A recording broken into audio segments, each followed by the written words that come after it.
तो आइए दोस्तों, आज हम पढ़ेंगे राज्यपाल के अनुच्छेदों को याद करने की आसान सी ट्रिक। ट्रिक क्या है? ट्रिक है रकानी कायो सस। रकानी कायो सस। र से राज्यपाल, का से कार्यपालिका, नी से कार्यपालिका का प्रमुख मतलब विधानमंडल का प्रमुख, नी से नियुक्ति, का से कार्यकाल, यो से योग्यता, से शर्त और से शपथ। आगे शर्त आएगा या शपथ आएगा, इसे कैसे याद करेंगे? किसी की भी चीज की शपथ लेने से पहले पहले हम देखते हैं उसके अंदर है क्या क्या चीज, क्या क्या शर्तें हैं। तो पहले शर्तों को पढ़ा जाता है, फिर उसकी शपथ ली जाती है। ठीक है दोस्तों, सबसे पहले देखेंगे हम कि यह जो अनुच्छेद है 153 से स्टार्ट होकर 159 तक जाता है, सीक्वेंस वाइज है। और इसको देखेंगे कि हम राज्यपाल का जो अनुच्छेद है 153 पर ही है, इसे कैसे याद करेंगे? तो 153 पर है राज्यपाल और 52 पर है राष्ट्रपति, प्रेसिडेंट। तो इसे कैसे याद रखेंगे कि जो केंद्र में राष्ट्रपति की जो शक्तियां होती है वही राज्यों में राज्यपाल की शक्तियां होती हैं, सेम सेम शक्तियां होती हैं। तो उसमें कैसे याद करेंगे कि 2 से इसमें 1 बढ़ा देंगे, 5 से आगे 2 है, 2 से 2 में 1 बढ़ा देंगे और 5 से पीछे कुछ नहीं है तो इसमें 1 और बढ़ा देंगे, तो यहाँ 153 हो जाएगा। तो 52 और 153। ठीक है दोस्तों, 5 से आगे 1 बढ़ा देंगे और 5 से 1 पीछे बढ़ा देंगे तो 153 हो जाएगा। इसको ऐसे याद करेंगे। ठीक है दोस्तों, तो आगे देखते हैं कि इसको विस्तार से देखते हैं कि 153 में राज्यपाल का पद है और 154 में कार्यपालिका का प्रमुख मतलब विधानमंडल का प्रमुख होता है। वास्तविक प्रमुख, संवैधानिक प्रमुख राज्यपाल होता है, मगर जो वास्तविक प्रमुख होता है वह मुख्यमंत्री होता है। ठीक है दोस्तों, आगे देखते हैं। नी से नियुक्ति, इसकी नियुक्ति कौन करता है? इसकी नियुक्ति राष्ट्रपति द्वारा इसकी नियुक्ति की जाती है। ठीक है दोस्तों, आगे देखेंगे कार्यकाल। कार्यकाल कितना होता है? इसका कार्यकाल 5 वर्ष का होता है। आगे देखेंगे योग्यता। योग्यता क्या होनी चाहिए? 35 वर्ष पूरी कर चुका हो।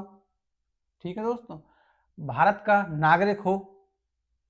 शर्त देखेंगे, शर्त क्या होता है? इसमें शर्त में पागल नहीं होना चाहिए, उसी राज्य से बिलोंग नहीं करना चाहिए, जिस राज्य में राज्यपाल को नियुक्त किया जाता है, नियुक्त किया जाएगा, उसी राज्यपाल उसी राज्य का व्यक्ति नहीं होना चाहिए, मतलब उसी राज्य में उसका जन्म नहीं होना चाहिए।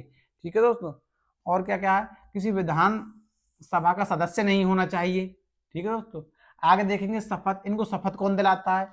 इनको शपथ है उच्च न्यायालय का जो उच्च न्यायाधीश होता है, मुख्य न्यायाधीश होता है, वो इनको शपथ दिलाता है। और देखेंगे दोस्तों हम, और इसको त्यागपत्र कौन दिलाता है? त्यागपत्र किसे देता है? तो त्यागपत्र राज्यपाल राष्ट्रपति को ही देता है। ठीक है दोस्तों, आगे देखेंगे। यह है जो इंपोर्टेंट जो अनुच्छेद हैं वो इसी ट्रिक में आ जाते हैं, मगर आपको कुछ एक्स्ट्रा करना है तो उसके लिए आप देख सकते हैं रिच शक्ति, रिच शक्ति 160, 161 और 162। री से रिक्ति, 6 से क्षमादान और शक्ति से शक्ति बन जाएगा। राष्ट्रपति राज्यपाल की शक्तियों के बारे में वर्णन दिया गया है अनुच्छेद 162 में। री में रिक्ति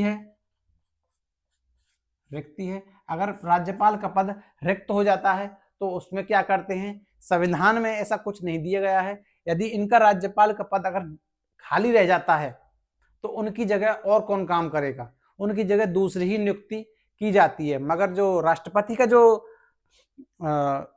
पद खाली रह जाता है जब, तो उनकी जगह जो बचा हुआ जो कार्यकाल है उसके लिए नहीं, बस 6 महीने के लिए राज्यपाल उन पर कार्य करेगा। जब तक करेगा, उपराष्ट्रपति कार्य करेगा जब तक कि उनकी नियुक्ति 6 महीने के अंदर नहीं हो जाती। ठीक है दोस्तों, आगे देखेंगे। यह महत्वपूर्ण है, 6 से क्षमादान की शक्ति। यह ऐसी ही शक्ति है जैसे अनुच्छेद 72 में राष्ट्रपति की शक्ति थी, उसी प्रकार राज्य में 161 में क्षमादान की शक्ति है। ठीक है दोस्तों, आगे देखेंगे 162 में शक्तियों का वर्णन, राज्यपाल की शक्तियों का वर्णन है। ठीक है दोस्तों, तो दोस्तों ये ट्रिक है, ये आपको कैसी लगी कमेंट बॉक्स में जरूर बताएं। और हाँ दोस्तों, आपको ये सिस्टम कैसे लगा कि 52 में 5 में आगे और पीछे एक एक जोड़ने पर 153, मतलब राज्यपाल का जो अनुच्छेद है वो आ जाता है। ठीक है दोस्तों, तो धन्यवाद दोस्तों।